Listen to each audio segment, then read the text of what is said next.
Soyez les bienvenus dans la semaine dans le monde. Nous allons revenir comme tous les vendredis sur les faits marquants de la semaine. L'Iran au premier lieu, 84 jours de mobilisation, plus de 450 morts.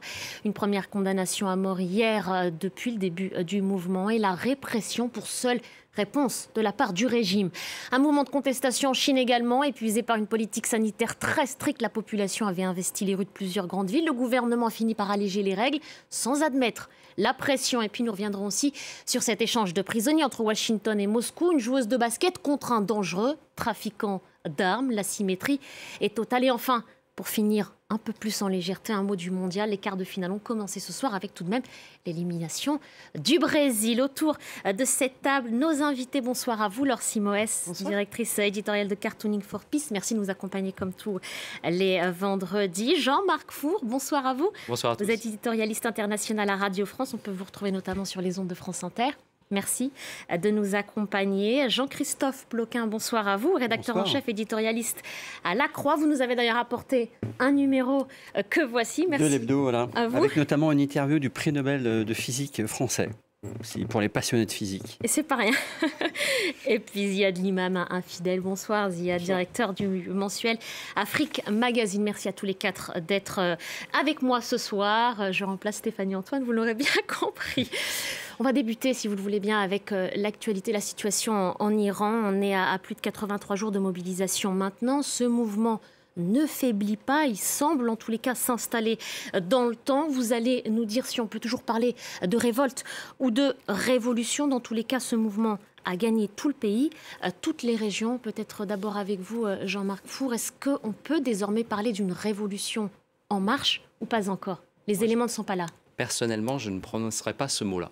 Je pense qu'on est toujours en présence d'une révolte, une révolution. Comme son nom l'indique, on en serait à un stade supérieur. Il y a un objet qui reste difficile à définir quand même. C'est-à-dire qu'il est difficile à capter et à cerner, je trouve. Il continue d'y avoir des mouvements, ici et là, parfois de façon assez impromptue, organisés par les réseaux sociaux. Il n'y a pas non plus de mouvement massif, il n'y a pas d'énormes manifestations dans les rues, il n'y a pas un soulèvement général. Réprimé, parce qu'on ne peut pas manifester plus de 5 minutes, je crois, disait un témoin. Vous avez raison, mais de mon point de vue, on en reste à un stade qui est celui de la révolte. Voilà. Et face à laquelle, effectivement, le pouvoir n'a en gros qu'un seul langage, qui est celui de la répression, ça c'est certain. Ziad, vous êtes aussi d'accord, on n'en est pas encore au stade de révolution? Ce que vous disiez, Jean-Marc, le problème, c'est qu'on a un peu de mal à réfléchir au périmètre. Ce qui est sûr, c'est qu'il y a une rupture très profonde entre une grande partie de la jeunesse, qu'elle soit urbaine, d'élite, pas d'élite, et le régime. Donc tous les enfants de la Révolution ou les petits-enfants de la Révolution sont en rupture avec le régime. Ce qui est sûr, c'est que visiblement, il y a eu un flottement, ou il y a des flottements au niveau du pouvoir entre des factions dures, des factions un peu plus modérées, des factions qui chercheraient à avoir un dialogue entre ceux qui disent, bon, finalement, le voile, bon, peut-être pas, puis des autres qui disent, ah si, le voile, c'est le fondement de la révolution. Donc ça bouge aussi en haut. Et en fait, quand ça bouge en haut, c'est ceux qui mènent la répression qui ont la main. Et ceux qui mènent la répression, ils sont bien décidés à le faire. Ils l'ont déjà montré dans le passé. Tous les mouvements qu'il y a eu, parce que ce n'est pas le premier mouvement, vous vous rappelez du président... En 2009, déjà, il y a eu le mouvement vert. Donc il y a une succession de tentatives de faire bouger ce système qui n'aboutissent pas, parce que ceux qui ont les armes et ceux qui sont prêts à le défendre, que ce soit une partie des gardiens de la Révolution, que ce soit une partie des Bassitch, que ce soit une partie du clergé, et encore le clergé, ce n'est pas très clair, que ce soit au niveau du guide suprême, voilà, ils sont prêts à aller au bout. Et au bout, parce qu'en fait, c'est comme tous ces édifices, si vous lâchez un domino, il est fort probable que c'est très difficile de réformer la révolution islamique de l'intérieur de la révolution islamique. Ils ont la mémoire de la chute du Shah d'Iran. Ils ont la mémoire de la chute. Et puis, voilà, quand on commence à céder, en fait, tout dégringole, tout s'effiloche. Tout s'effiloche. Donc le seul moyen, et on monte dans la symbolique, la condamnation à mort et l'exécution d'un garçon de 23 ans. C'est une violence sur le plan symbolique. Le message envoyé aux autres jeunes est extrêmement violent. Et pourtant, ça ne semble pas les dissuader, puisqu'ils ont marché Il y a eu des marches silencieuses qui ont été organisées juste après à Téhéran et ailleurs. Je dis ailleurs parce que certaines régions qui ne faisaient pas grand bruit en Iran se sont mises aussi à se mobiliser. Je voudrais qu'on réagisse ensemble aux déclarations de l'ancien président Khatami qui avait donc exprimé son soutien. Voilà, le slogan « Femme, vie, liberté » est un beau message qui montre une progression vers un avenir meilleur. La liberté et la sécurité ne sont pas contradictoires. La liberté ne doit pas être piétinée sous prétexte de maintenir la sécurité ou que la sécurité soit ignorée au nom de la liberté. Jean-Christophe Ploquin, est-ce qu'il y a là un message à prendre de la part de l'ancien président? C'est pas rien ce qu'il est en train de dire. C'est pas rien, c'est clairement une forme de désaveu par rapport à la répression, à la politique de répression qui est menée par le régime. C'est pas rien aussi qu'il décide de s'exprimer publiquement. Cela dit, c'est vraiment un minoritaire. C'est vraiment quelqu'un qui effectivement a été président, qui a été considéré effectivement comme une figure de l'aile modérée et de cette aile qui a été à nouveau écarté lors de la précédente élection présidentielle. Et donc, celui qui a été élu et celui qui est aujourd'hui le président iranien, M. Raïssi, c'est une personnalité, Ebrahim Raïssi, c'est au contraire une personnalité qui a été choisie parce que c'était un homme à poigne, parce qu'il avait eu auparavant des responsabilités très importantes dans l'appareil judiciaire, où il avait montré pas d'état d'âme, et donc des répressions. Et c'est lui qui a renforcé la police des mœurs l'été dernier. Exactement. Donc, Khatami, effectivement, c'est intéressant qu'il prenne position, mais je pense que c'est vraiment très minoritaire à l'intérieur du régime et que, comme disait Ziad tout à l'heure, je pense que le régime actuel est vraiment un régime dont la stratégie sera la répression et qui peut aller... il n'a pas encore, je dirais, jeter dans les rues les milices, les Bassidj, ces forces qui sont à la fois des forces populaires de répression qui font partie de la clientèle du régime. On est quand même dans un certain contrôle encore par le pouvoir des forces de répression. On n'est pas dans la répression maximum encore. Et on est pourtant déjà à plus de 450 morts selon une ONG, en tout cas basée en Norvège. Vous pensez que c'est qu'une question de temps avant que même l'armée soit déployée, qu'on tire à balles réelles et qu'il y ait un bain de sang ? Alors, l'une des questions, je pense, c'est de savoir jusqu'à quel point ça va se militariser, en fait, puisqu'il y a des points d'équilibre à trouver. On est sur un régime, on va dire, religieux, qui repose d'abord sur un dogme religieux. Mais il n'y a pas que ça. Il y a aussi la dimension militaire. Est-ce qu'on va évoluer vers quelque chose de plus militarisé, presque au détriment du religieux, j'allais dire? Et puis, il y a un troisième paramètre, c'est que les Pasdaran, les gardiens de la Révolution, ils défendent aussi des prébendes très prosaïques économiques. C'est-à-dire qu'ils maîtrisent l'économie iranienne, ils maîtrisent notamment l'économie informelle iranienne, et qui s'est accrue de par l'embargo. Donc, en fait, ce sont eux qui négocient et qui maîtrisent les petits deals, les passages de frontières dans le détroit d'Ormuz, etc., et qui se font, pardonnez-moi l'expression, du beurre dessus. Donc, ils défendent aussi leurs intérêts, bien compris. C'est aussi un des paramètres. Et pas prêt à y renoncer. Ça veut dire, dans tous les cas, qu'il va se passer quoi, Ziad? On s'installe dans un bras de fer, l'usure, ça peut aller jusqu'où? Aucun des camps, là, ne semble vouloir céder, en tous les cas. Ça peut durer, encore une fois, parce que c'est probablement un régime irréformable. S'il se réforme, il s'effondre. Donc, il n'y a aucune... Il n'y a pas de voie de discussion possible. Et puis, il y a aussi le fait que ça s'inscrit maintenant dans un contexte global, le fait que l'Iran a pris fait et cause littéralement pour la Russie dans la guerre, qu'ils alimentent les Russes en armes, que tout ça aussi participe d'un bras de fer qui dépasse les rues de Téhéran ou de Machhad, etc. Et le dernier point, peut-être, c'est aussi les risques de déstabilisation ethnique à l'intérieur de l'Iran, parce que on s'est aperçu qu'il y avait une répression plus accentuée dans des régions rétives, ou qui ne sont peut-être pas à majorité chiite, ou qui ont des minorités arabophones, ou, toutes sortes, les Kurdes, etc. Donc, c'est quand même un pays assez mosaïque aussi. Et donc, on sent très bien que la politique du pouvoir, c'est tenir en s'appuyant aussi sur une guerre extérieure, en s'appuyant sur des alliances. Et en disant... Mais plus qu'embarrassé, il y a eu par exemple cette ambiguïté laissée comme ça de mise lorsque l'annonce de la police des mœurs, l'abolition de la police des mœurs avait été annoncée, mais finalement c'était qu'un leurre.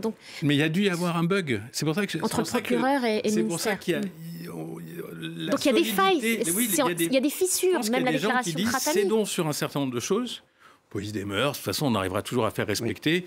Oui, et puis, ce qui n'empêche pas que le voile reste obligatoire. Enfin, il y a pas eu mais moi, je pense que le voile, c'est le marqueur. C'est le marqueur symbolique. C'est l'amorce. Maintenant, on a dépassé oui, le voile, non Non, on n'a pas dépassé le voile. C'est un socle du régime. Oui, c'est le socle, c'est le dogme. Si on libère le voile, c'est ce qu'on dit, le système. Donc le corps de la femme aussi, quelque part. Et c'est pour ça, à mon avis, que le mouvement continue. C'est parce que c'est aussi pour les femmes, comme vous le dites, c'est aussi un mouvement extrêmement profond. Parce que les femmes iraniennes, la plupart, notamment dans les villes, elles n'en peuvent plus ce voile. Et elles l'ont tombé. Maintenant, elles circulent vraiment les cheveux libres. Comme ça renvoie vraiment à quelque chose de très profond, qui est à la fois effectivement leur corps, leur apparence, mais aussi le rapport à l'islam, l'injonction qui est faite au nom de l'islam de porter le foulard islamique. Et là, du coup, on affronte directement le pouvoir religieux. Donc effectivement, même si ce sont des mouvements assez ténus, assez pacifiques, ça peut durer très très longtemps, tellement c'est presque les tripes des femmes qui parlent et aussi des hommes qui sont solidaires. Il y a un télescopage aussi avec le niveau d'éducation. C'est-à-dire que vous avez d'un côté, et là il y a un point commun d'ailleurs avec la Chine, c'est-à-dire que vous avez un pouvoir dogmatique, religieux. C'est vrai aussi pour la Chine d'une certaine manière, c'est la religion du PC, mais c'est dogmatique. Et de l'autre, une population qui en grande partie est quand même très éduquée, qui a accès à l'université, notamment les grandes villes, dans des proportions très importantes. Les femmes, c'est la moitié des étudiants à l'université. Enfin, et pourtant, elles sont au chômage, beaucoup plus au chômage. Il y a quelque chose, et puis on forme des grands scientifiques, ne serait-ce que parce qu'on veut avoir le nucléaire, enfin, etc. Donc il y a un niveau d'éducation élevé qui, à un moment donné, entre en collision, si vous voulez, avec quelque chose d'arriéré du point de vue dogmatique. Vous voyez, c'est aussi ça qui cogne. Il y a toute une schizophrénie entre leur niveau d'instruction et ça. Un processus de sécularisation qu'on ne voit pas trop, mais que montre justement le mouvement contre le voile, c'est-à-dire qu'il y a énormément d'Iraniens et d'Iraniennes qui ne veulent plus du mélange pouvoir et religion, politique et religion, qui à la limite vont dire la religion, c'est mon affaire personnelle, je la garde pour moi, mais pour le reste, ça ne doit pas concerner le pouvoir. Et ce mouvement, il est quasi impossible de le voir, mais ce mouvement contre le voile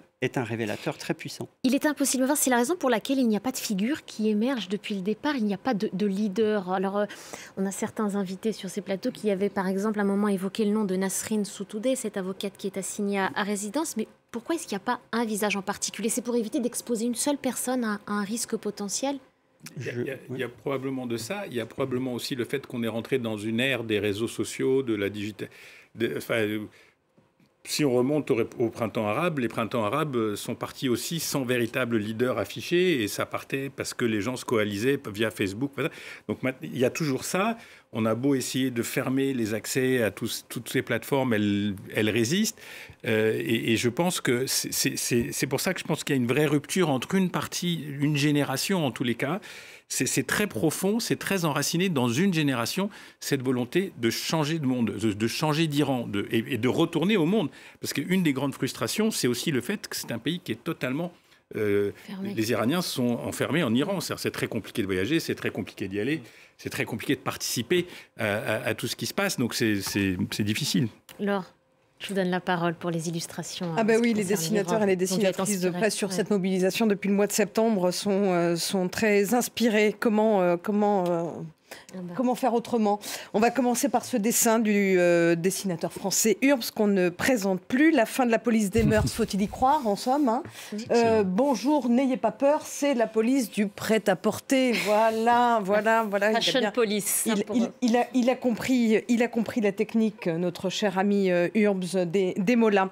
Un autre dessin du dessinateur nicaraguayen Pedro Molina, qui est aussi effectivement très fort sur cette exécution donc des dissidents politiques qui pourraient, on parlait de l'image de l'effilochage tout à l'heure, on l'a là, qui pourrait peut-être entraîner dans sa chute le régime iranien. Donc c'est un dessin aussi très très fort. Et puis pour terminer, ce dessin du dessinateur brésilien Amorim, que je trouve une image assez extraordinaire de ce peigne sur une chevelure enfin libre qui fait quand même progressivement reculer les mollahs parce que la mobilisation ne faiblit pas, on le voit bien. Et ce qui est vrai, c'est que la société iranienne, il suffit de voir le cinéma iranien pour comprendre à quel point elle a des longueurs d'avance sur les autorités. Merci Laure. Jean-Marc Four, vous aviez fait tout à l'heure ce comparatif avec la Chine. On y vient justement. Le gouvernement chinois a fini par assouplir les règles sanitaires de cette politique zéro Covid en vigueur depuis des mois et des mois. Moins de tests PCR. Il n'y a plus cette quarantaine obligée, surtout dans des centres dédiés.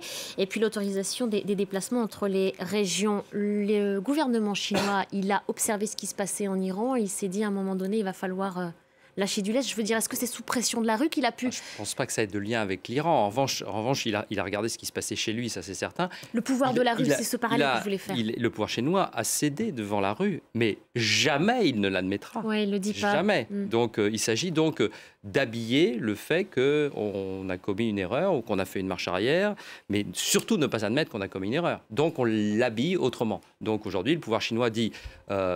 il y avait un problème avec les gouvernements locaux, c'était eux qui appliquaient mal nos consignes depuis là-haut. Il y a une mainmise de l'étranger qui a manipulé les manifestants. Mais nous, on a toujours été très clairs, on a pris les bonnes décisions. D'ailleurs, on avait décidé d'assouplir. On assouplit parce que, en fait, les nouveaux variants sont moins dangereux, ce qu'on sait quand même depuis des mois. Hein, mais bon, voilà. Bref, on habille. Mais surtout, on ne veut pas reconnaître que l'on a cédé. Certainement pas. Jamais.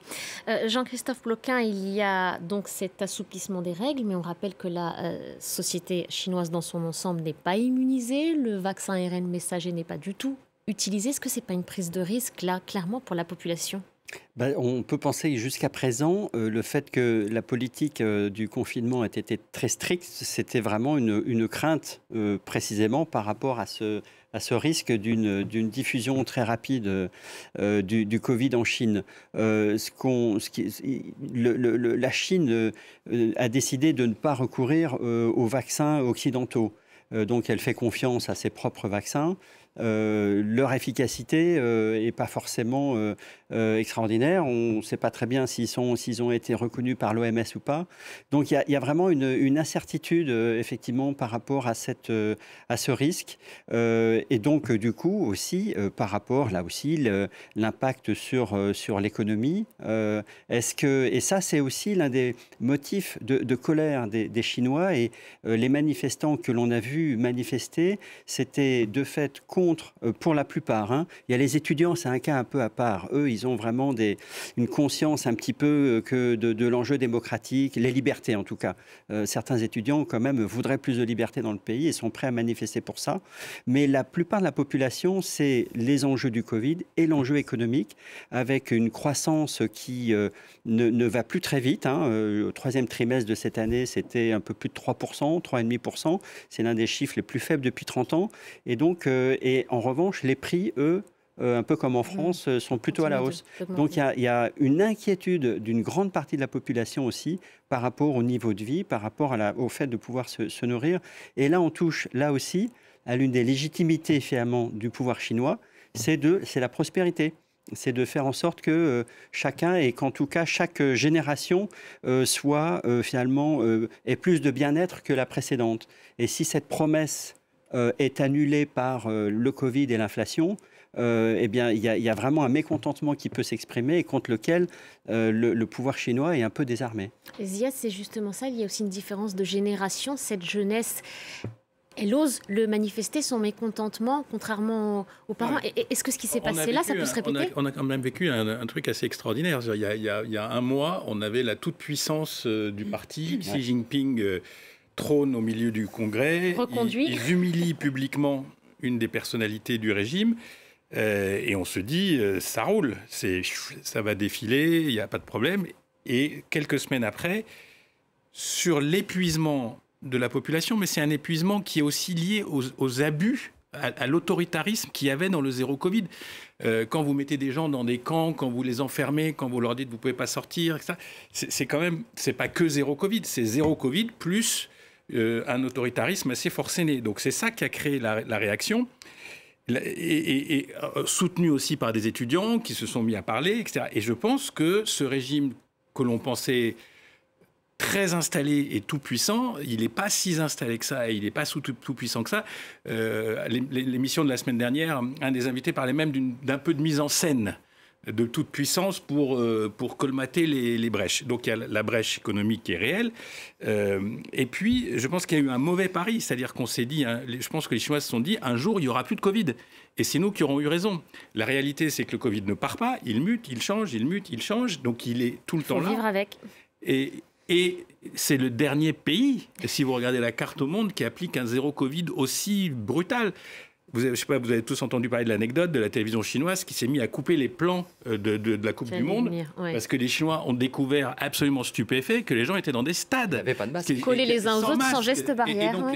Donc on voit à quel point ils ont été isolés et on comprend cette éruption. Mais je pense quand même que ça en dit long sur le fait que la Chine n'est pas aussi immobile, aussi centralisée, aussi stable qu'elle le montre et que les enjeux qu'elle fait face, l'économie, le Covid, les régions, la question ouïghour, enfin, Hong Kong, tout ça est vivant, tout ça bouge et le pouvoir cherche à montrer et rassurer et se positionner, mais il fait face à beaucoup d'enjeux en même temps. Je pense que cette question du contrat social qu'évoquait Jean-Christophe Ploquin est majeure. Il y a alors, qu'on le veuille ou non, volontairement ou involontairement, par bourrage de crâne peut-être, mais il y a une forme d'adhésion aussi de la population chinoise à ce que propose le pouvoir depuis des années. Et ça repose sur ce contrat social, c'est-à-dire, bon, ok, les libertés, il n'y en a pas trop, c'est pas... Voilà. Mais il y a de l'ascension sociale, il y a du progrès économique, il y a je vais aller mieux que mes parents et que mes grands-parents, etc. Et là, effectivement, croissance en berne depuis plus de 20 ans,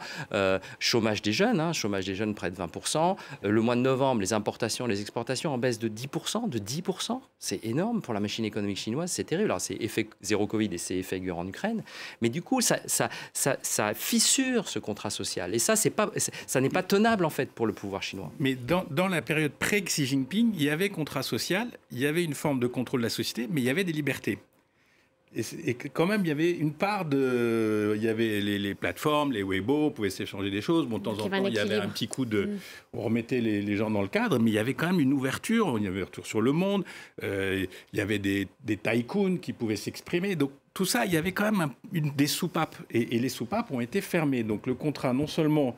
On a fermé les soupapes, mais aujourd'hui, on n'arrive plus à générer cette croissance parce qu'au fond, comment faire de la croissance s'il n'y a pas de liberté ? Je crois que c'est une des vraies questions que le monde entier vit. C'est très difficile d'avoir des modèles autoritaires qui soient des modèles à haute croissance durable.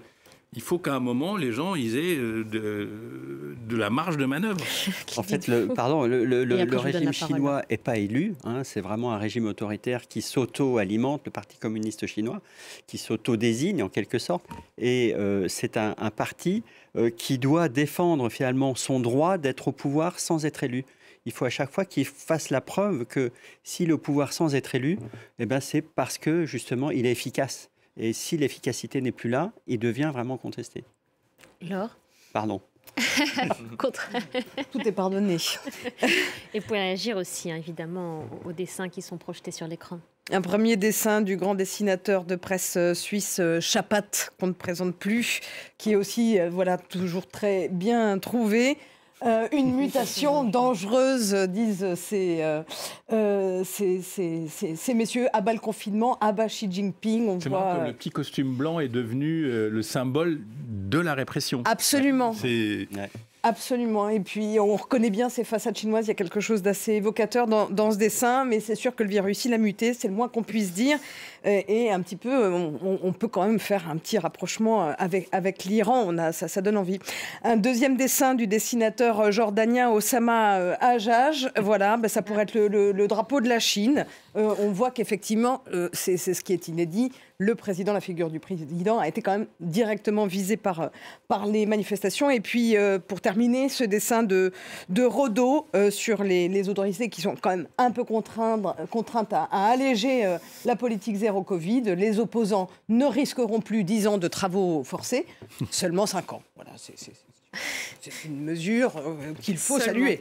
Entre guillemets, le seulement, n'est-ce pas ? N'est-ce pas ? On en vient maintenant à cet autre titre. L'annonce avait donc été faite hier, cet échange de prisonniers entre Washington et Moscou. Une joueuse de basketball contre un marchand d'armes, Brittney Griner, qui avait été condamnée à 9 ans de prison pour détention de drogue, de cannabis dans sa vapoteuse. Elle a finalement été libérée. Est-ce qu'on n'est pas là face à une asymétrie? On a une joueuse de basketball qui avait été condamnée pour avoir emporté avec elle une fiole d'huile de cannabis. Alors selon ses avocats, elle en avait besoin pour calmer ses douleurs. Et à côté de ça, un trafiquant d'armes dangereux remis dans la nature.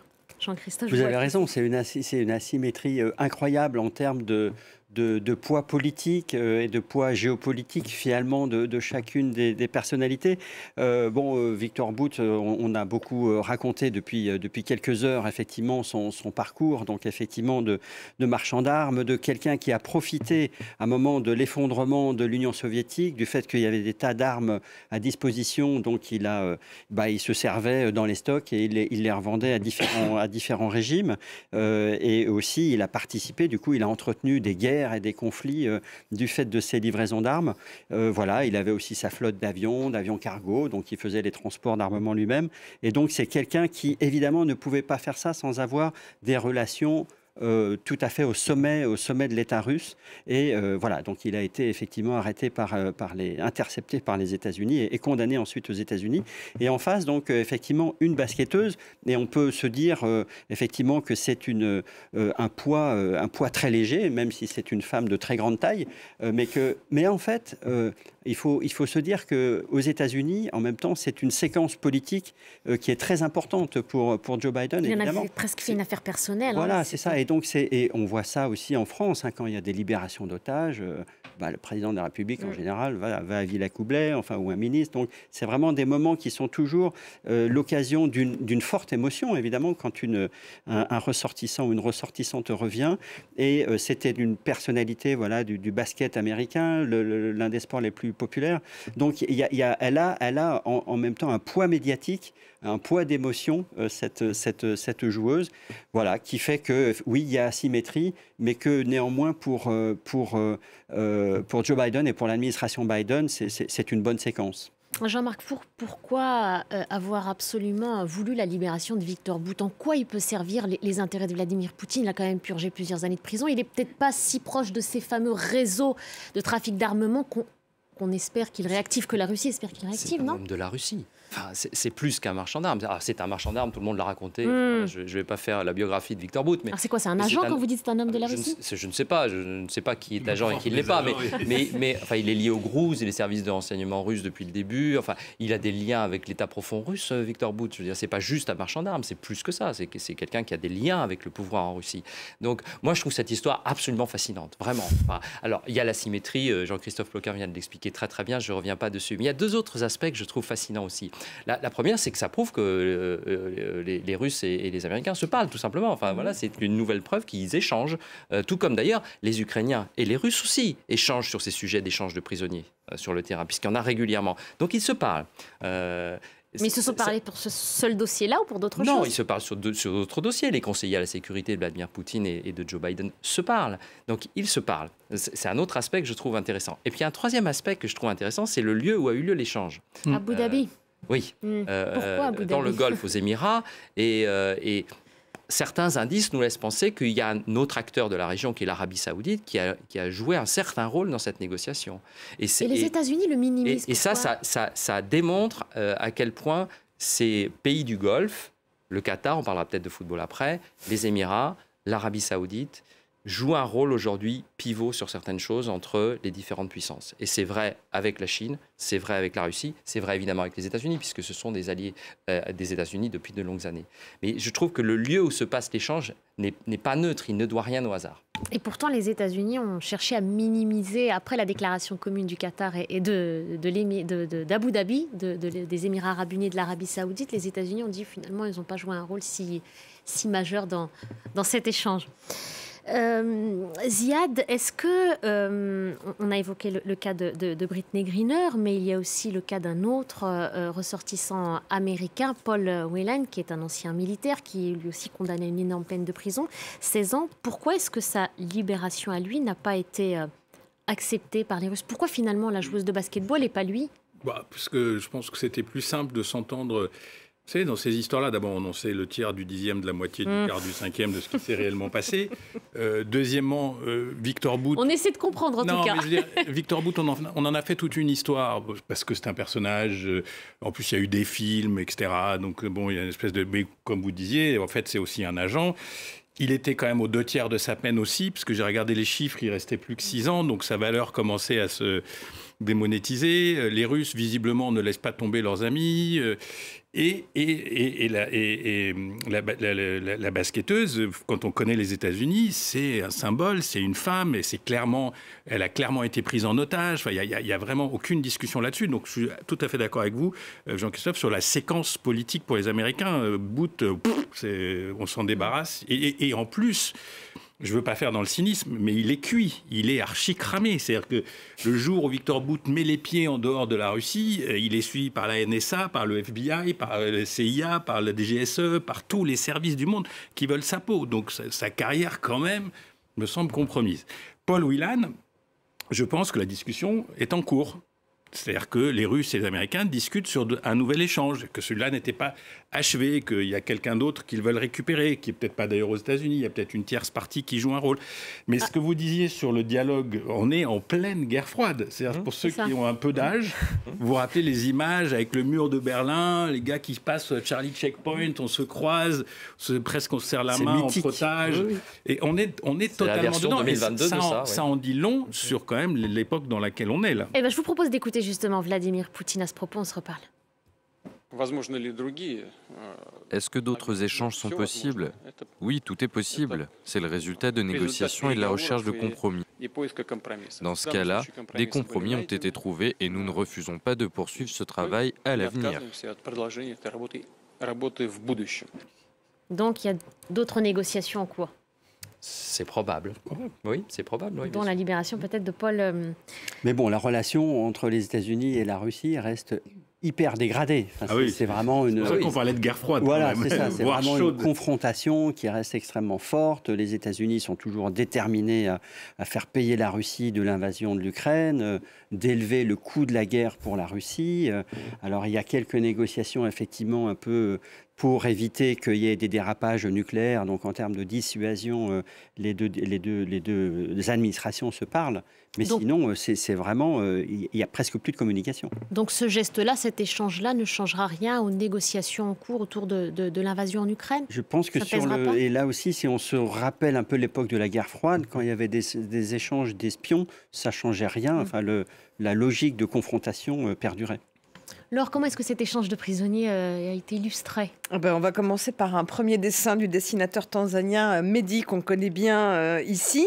Vous parliez d'asymétrie, la voilà, vous allez la voir tout de suite, l'asymétrie entre la grande basketteuse et puis le piteux vendeur d'armes. C'est effectivement un sacré tour de passe-passe qui inspire pas mal nos dessinateurs. On a cet autre dessin du dessinateur français Sanaga, échange d'un marchand d'armes russe contre une basketteuse américaine. Et là, on voit Poutine en bon pêcheur, parce que c'est un pêcheur à 16 heures. Je savais que cet appât-là attraperait un gros poisson. C'est vrai qu'en ce moment, Poutine a peut-être besoin de renforts sur le front ukrainien et un Victor Bout pourrait être fini comme ça, le dépanner. Et puis pour terminer ce dessin du dessinateur Urbs, dessinateur français qu'on connaît bien, j'aime bien parce qu'il a imaginé un autre scénario, Russie-Amérique, l'échange entre Brittney Griner et Victor Bout. Et ce qui est marrant, c'est que dans ce style à la Urbs, comme ça, crayonné en 2 secondes et demie, on voit quand même que le Russe en question, il traînerait un peu des pieds pour rentrer au bercail. Et par les temps qui courent, on peut un peu le comprendre. Voilà, il y en a une qui court et puis l'autre qui... C'est pas impossible que ce soit le bon scénario dans la tête du vendeur d'armes, en tout cas. Et justement, sur ces réseaux d'armes, je l'ai entendu même dans la bouche de certains analystes qui expliquaient qu'effectivement Victor Bout pourrait réactiver ces fameux réseaux au moment où Vladimir Poutine rame un peu en Ukraine. Mais en quoi ces réseaux de trafic d'armement peuvent être... parce qu'on ne parle pas de la même intensité d'armes là, dans un conflit. Donc est-ce qu'il n'y a pas là encore un fossé entre ce qui peut être prêter comme ça à Victor Bout, à ses réseaux, à son pouvoir. Et je pense qu'il est démonétisé, effectivement. Et en entendant à nouveau parler de lui, je me suis dit, mais c'était il y a 20 ans. Et aujourd'hui, c'est Prigojine, enfin, c'est la milice Wagner. Voilà, il y a d'autres acteurs qui occupent l'espace. Et puis, dans ces histoires, puisqu'on est en pleine guerre froide et John le Carré, personne ne peut savoir s'il n'a pas été retourné. Personne ne peut savoir ce qu'il a dit aux Américains pendant 11 ans de prison, où il a dû être sévèrement cuisiné pour savoir comment il fonctionnait. Donc, je pense que son histoire à lui, en tous les cas, je ne vois pas comment il pourrait réapparaître de la manière flamboyante. Que les Russes aient de nouveau des réseaux d'approvisionnement en armes, c'est vrai, mais on l'a dit aussi, il y a des pays qui les alimentent aux yeux et aux yeux de tout le monde. L'Iran vend des drones aux Russes en quantité astronomique pour aider la Russie. La Corée du Nord est de la Russie, il y a probablement d'autres gens qui aident la Russie. Ce qui est sûr, c'est que l'accès aux armes euro-américaines, ça, je pense que faudrait être carrément malin. Faudrait être composants, donc il n'y a plus accès aux composants. Très, très malin pour rentrer des composants. Alors, peut-être dans Turquie, des gens, peut-être, mais c'est... Ce que vous dites sur ce possible retournement, évidemment, alors là, on pense tous à ces séries qu'on a déjà regardées, mais un agent double, ce serait plausible. En tous les cas, les Russes ne peuvent pas accueillir le loup dans la bergerie comme ça. Enfin, il va y avoir un énorme débrief. Oui, ça, il va peut-être disparaître un peu de la circulation là, pendant quelques temps. Oui, le temps d'être débriefé. Faut pas qu'il s'approche trop des fenêtres. Il faut qu'il reste à distance des fenêtres. Il y a pas mal de chutes. C'est pas des films. Enfin, on est dans le bureau des légendes. Enfin, je veux dire, on est dans ce genre. Non, mais oui. J'y pensais, Jean-Marc. On est tout à fait là-dedans. Le carré. Imaginer, oui, bien sûr. Enfin, voilà. Oui, donc évidemment que les Russes se posent forcément cette question-là aussi. Voilà. Le débriefing de la basketteuse ira sans doute beaucoup plus vite. Oui, évidemment. Bon, un peu plus... Enfin, on était pas mal là déjà dans la science-fiction. On va aller maintenant vers un peu plus de légèreté. Le mondial de foot. On va revenir un peu plus tard sur vos impressions sur les Bleus, mais d'abord sur le déroulement de cette compétition pour l'instant. Alors, on sait qu'il y a eu énormément de controverses autour de la tenue de cet événement au Qatar. Dans tous les cas, elle semble pour l'instant se dérouler au mieux, cette compétition. La ministre des Sports, Amélie Oudéa-Castéra, doit se rendre à Doha, puisque normalement, elle doit assister au match de quart des finales des Bleus. Je voudrais qu'on revienne d'abord sur la dimension politique. Elle est très attendue sur la question LGBTQ. Alors, d'autres ministres ont osé arborer le brassard One Love. Est-ce que vous pensez là qu'elle osera, elle, passer le pas? On n'est pas dans sa tête, évidemment, mais en tout cas, elle est très attendue là-dessus. Et on ne peut pas dire que ce mondial n'est pas une dimension éminemment politique, même si le président disait le contraire. Alors, est-ce qu'elle osera arborer le brassard LGBTQ dans les tribunes à Doha? D'autres l'ont fait, allemandes, danoises l'ont fait notamment. La ministre belge des Affaires étrangères. Et elle avait eu quand même cette déclaration, je ne sais plus quelle était la formule, mais enfin incitant les joueurs à prendre leur liberté. Donc si elle est cohérente, elle devrait l'arborer, oui, le brassard. Après, pour rebondir sur ce que vous disiez au départ, au bout de 3 semaines de compétition... Voilà, simplement la ministre des Affaires belges, la ministre des Affaires étrangères belge avec le brassard. La belge, l'allemand, ministre de l'Intérieur. Voilà. Et beaucoup l'ont fait. Ça reste quand même... très très marginal. C'est très marginal. Et puis qu'est-ce qu'on a eu sinon? On a eu, les footballeurs allemands au début d'une rencontre se sont comme ça, bâillonnés, mimé la bouche. Et puis les footballeurs anglais lors de leur premier match ont mis un genou à terre. Et il y a eu, pardon Jean-Marc, il y a eu aussi le prince saoudien aux côtés de l'émir du Qatar qui était très heureux et qui agitait ensemble le même drapeau quand l'Arabie saoudite l'a emporté. C'était quand même des frères ennemis. Autre chose. Ce que je veux dire, c'est des séquences politiques. Mais c'est d'une toute autre nature. C'est-à-dire que ce que je veux dire, c'est que les idées liées au boycott ou à la dénonciation du manque de droits au Qatar, finalement, c'est mineur depuis le début. C'est tout petit, franchement. Et encore, il n'y a que les Occidentaux ouest européens qui en parlent, parce que le reste de la planète n'en parle pas. Donc le Qatar, sur ce plan-là, est en train de réussir son pari. Je veux dire, le sujet a tranquillement disparu. En fait, il est sorti des radars. Et à l'inverse, comme vous le soulignez à l'instant, le Qatar réussit son pari diplomatique. MBS, donc le prince héritier saoudien, et bras dessus avec l'émirat Thani. Et ils ont chacun l'écharpe de soutien du Qatar et de l'Arabie saoudite. Ensuite, c'est MBZ, le dirigeant politique des Émirats, qui débarque il y a 3 jours au Qatar, lui aussi, alors que quand même, c'est des rivaux. Mais enfin, je veux dire, ils ne pouvaient pas se voir en peinture, quand même. C'est de ça dont on parle. Donc, oui, le Qatar est en train de réussir son pari. Oui. En fait, il y avait quand même, dès le départ, une incompréhension. C'est-à-dire que pour les 2/3 de l'humanité, les gens n'ont pas compris le procès qu'on faisait au Qatar, qui était un procès légitime, des questions légitimes qui ont été posées en Europe et aux États-Unis, mais qui ont été posées d'une telle manière que ça pouvait pas amener quelque chose. On pouvait parler des droits de l'homme, on pouvait parler de la condition des travailleurs, on pouvait parler des droits LGBT, etc. On pouvait poser tout ça sur la table, mais pas avec cette espèce d'accent où on disait « ouais, mais en plus, c'est le Qatar ». Alors, en plus, c'est des Arabes, en plus, c'est des musulmans, en plus, ils sont un peu rigoristes, en plus, on ne peut pas boire de bière, en plus... Et là, il y avait un côté très eurocentré, même aux États-Unis. Bon, le foot aux États-Unis n'existe pas autant qu'en Europe, mais il y a eu cette espèce de sentiment de c'est too much. Et pour les Qataris, c'est devenu un enjeu, comme vous le disiez. Et le deuxième enjeu, qui était réel et qui d'ailleurs intriguait plus les connaisseurs de la Coupe du Monde, c'était est-ce qu'ils allaient être capables d'encaisser le choc d'une Coupe du Monde. C'est-à-dire les gens, les foules, les avions, les transports. Et là-dessus, ça roule assez. Et puis, le troisième effet qui se coule, c'est qu'il y a des gens qui ont commencé à dire, et en particulier, il y a eu un certain nombre de tweets de femmes qui travaillent dans le milieu du foot, qui sont productrices, qui sont dans les scènes de télévision, etc., qui ont dit c'est la Coupe du Monde où on n'a pas été harcelés. On a subi aucun call dans la rue, pas de, etc. On s'est baladé, c'était cool. Je vois que tu n'es pas tout à fait d'accord avec moi, mais je note.